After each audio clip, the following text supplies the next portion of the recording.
let's talk about that. I mean, what is the process by which, you are going to come in, look at a property, look at a house, help them to refinish these floors, which is going to, make it a much more livable space, which is going to increase the value, right? Which is going to make that house, if it's for sale, that might be a great way to make that house more attractive than the competing homes. You're competing with people that have hardwood floors. So how does it work? How does it start? The customer usually gives us a call, and we come out and we give free estimates and assess the situation and walk the customer through the whole process of sanding and refinishing a floor. And when you say we, you really mean you. Yes, because me. You and I met in my house yes. when you came out to measure to do my floor, and it's been like almost 4 years ago. Right. So if a floor is carpeted, I would pull up a corner and take a look, and then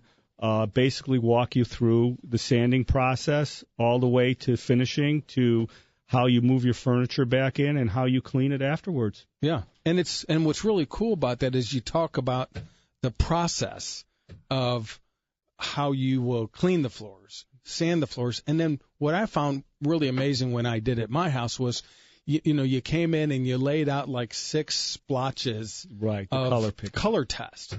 And I thought, oh, my God, this he's going to wreck my floors. I got like 6 different colors. How's that going to get fixed, We basically sand your floors down to the bare wood that was originally put in the house.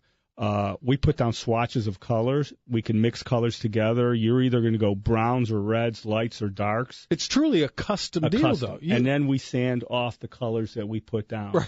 Right.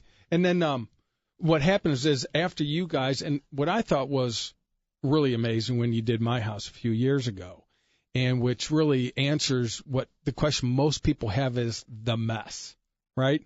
So, oh, my God, how are you going to get all the furniture out of here, sand it, and not have, a half an inch of sawdust for 6 months? Well, in the old days, it kind of like billowed out of the equipment like a smokestack. Today, everything's connected to vacuums and bags. Right. We take most of the sawdust with us, but there is a cleaning process at the end. It's just a quick vacuum of walls. But I was just amazed how little there was. I mean, you really took probably 95%. Quite a bit. And so a lot of people have this fear that it's going to be, just a humongous issue, and it isn't. No, it isn't. It isn't.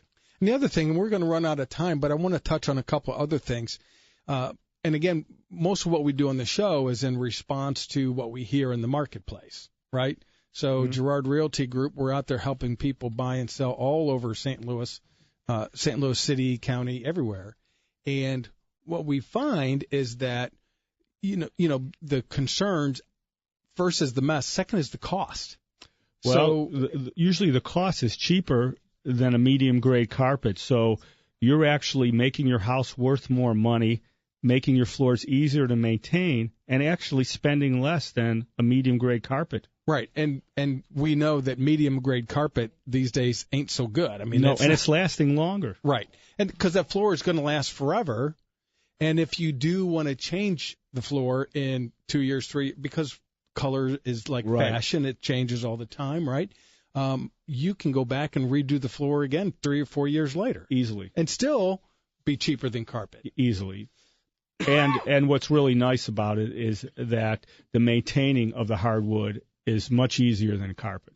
And so let's touch on that for just a minute. I mean, the best way to care, and let's assume that it's oak, because I think most of the old floors in St. Louis was oak, which is a great material, right? So to maintain that floor after you come in, and are you doing mostly dark colors still? It's starting to move out of the dark. Is it? But it's about 80% dark. Pastels are coming in. When you get down to 50%, then you have to come and give me a pastel floor. Actually, I do not want a pastel floor. Well, it's there now. I'm staying with dark. But you can redo that how many times on a typical half-inch flooring? Well, they're usually about 3/4 inch thick, and we're doing houses that are turn of the century, 100 years old. And this could be their 5th time that they're being sanded. And still, I mean, you're the strength of the floor, the usability, the condition, it's still great. you're looking at maybe every 15 years, depending if you're a kitchen or you have children or pets, which is wear and tear. And you can't do that with carpet. No. You can't do that with laminate. You can't do that with engineered floor. You want solid hardwood floors, first floor, second floor, everywhere in your house, if you ask me. Anywhere you can.